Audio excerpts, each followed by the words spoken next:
Alright, Sleep here with Vanguard Tutorial Volume 7. Not too much has changed since the last video. I think the only major upgrade I got was, I got the third shotgun upgrade, which is the ammo upgrade. And, I didn't get it last video because I hadn't, neither Morden nor Grunt's loyalty missions were available yet, and they have to be available in order to unlock the chocolate and be able to purchase the upgrade. But anyway, things get started pretty quickly in this video, and you see there's 4 enemies right there. I just charged straight towards the rear. I didn't bother bringing Miranda along because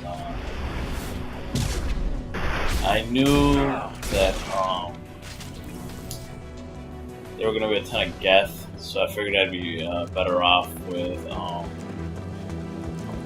Zaid for his ammo and Garrus for his stronger overlord. I know I wasn't going to be setting up very many warp explosions on this level. Now what's this? I just went ahead and went with the stronger overload. Since Garrus gets a 25% power damage boost while Miranda doesn't.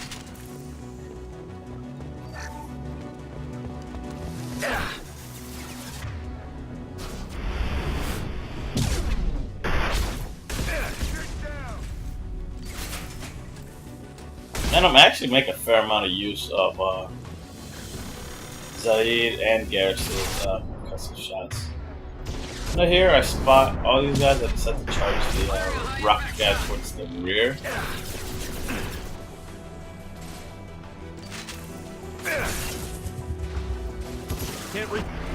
Which set that up beautifully. Where he wound up not even being able to look at me.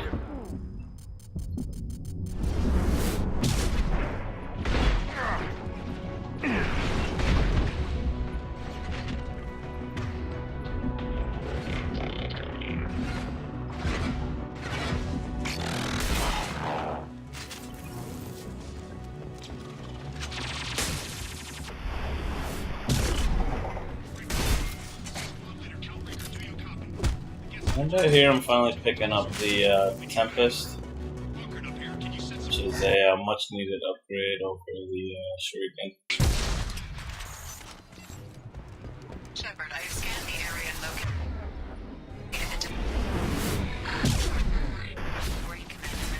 located And here I know I could have just ran at this guy, I didn't have to wait for charge, but since you could see that there was a hunter down there, I decided to wait for it just in case. I didn't want to have any bad luck where I happen to get shot by the standard geth, and then I get shotgunned and barrier happens to go down and I wind up getting killed over something fluky. So I just waited for charge to go ahead and be up.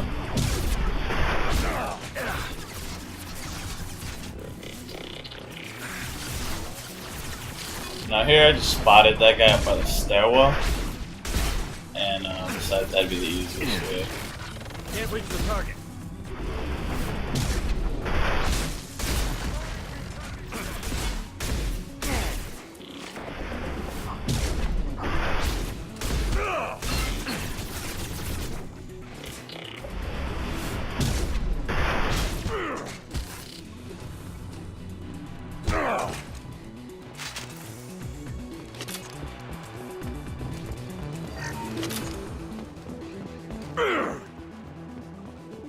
We need a core sample to get a timeline on the rate of radiation increase, but our equipment keeps dying on us.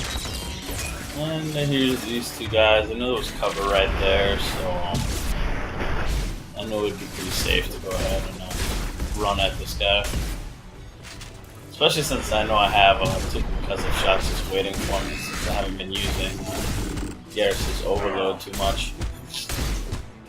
And here's where you see the stagger effect of the scimitar and why it's so good on top of just being extremely forgiving. It staggers like nobody's business, and I mean you combo that with some melee strikes, which if you notice I haven't been doing very many melee strikes on shields because I actually found out that due to the multipliers and the rate of fire on the scimitar, it actually hurts DPS to melee on shields. You're better off just spamming the shoot button.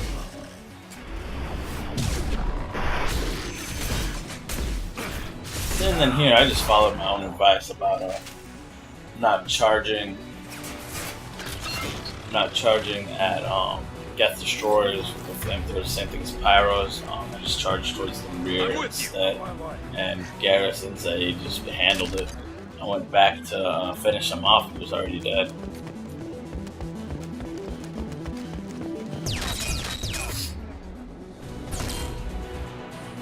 And then here, I mean, I could tell from the radar that those guys are going to be the only two actually on the platform. But I wind up kind of psyching myself out because when I knocked him off the platform, I kind of lost track of who I could shoot at. So I just went ahead and went inside and got the health for the money bonus. Can't target them. Can't get a lock.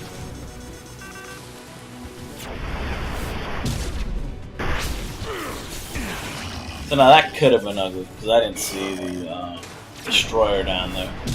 But once again, it seems like if you can get them isolated, Garrus and Zaid wreck them by themselves. Because, I mean, once again, I turned around to finish him off and he was already dead. And they're both using Vindicators. Because I also decided not to, since I'm doing as little DLC as possible, I'm not using the incisors that are very, very popular to use on characters that can carry sniper rifles. We've been spotted. Drones have optical camouflage systems, and here I actually made a pretty big goof. And again, I left it in just to show that, one, even when you play this game as many times as me, you're gonna mess up every once in a while, and you just gotta learn to adapt to it. See, right here, I was expecting those two flying drones to be dead, and if they would have been, I would have been able to just stand in front of that Geth Prime and take it out like I did the last one. But since those drones were alive, it got me into a really bad situation where they shot me up, and then the only cover I had was in the sun when my shields couldn't recharge. So, I had to sit there and be patient and just wait on Garrus's overload to recharge twice. And then he takes out all those guys at the same time, which allows me to go ahead and do what I originally planned, to just run up to the Geth Prime and blast the crap out of it one-on-one.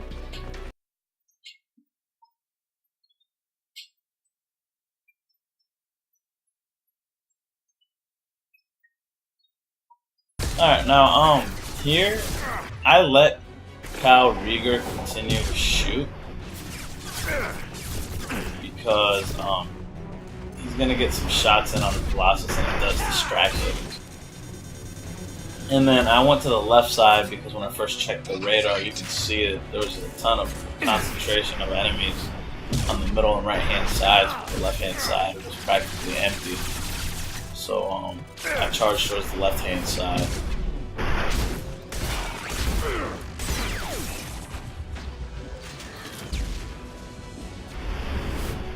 And here I meant to charge it at the Geth, but the selection cursor wound up on the Colossus instead of on the regular trooper.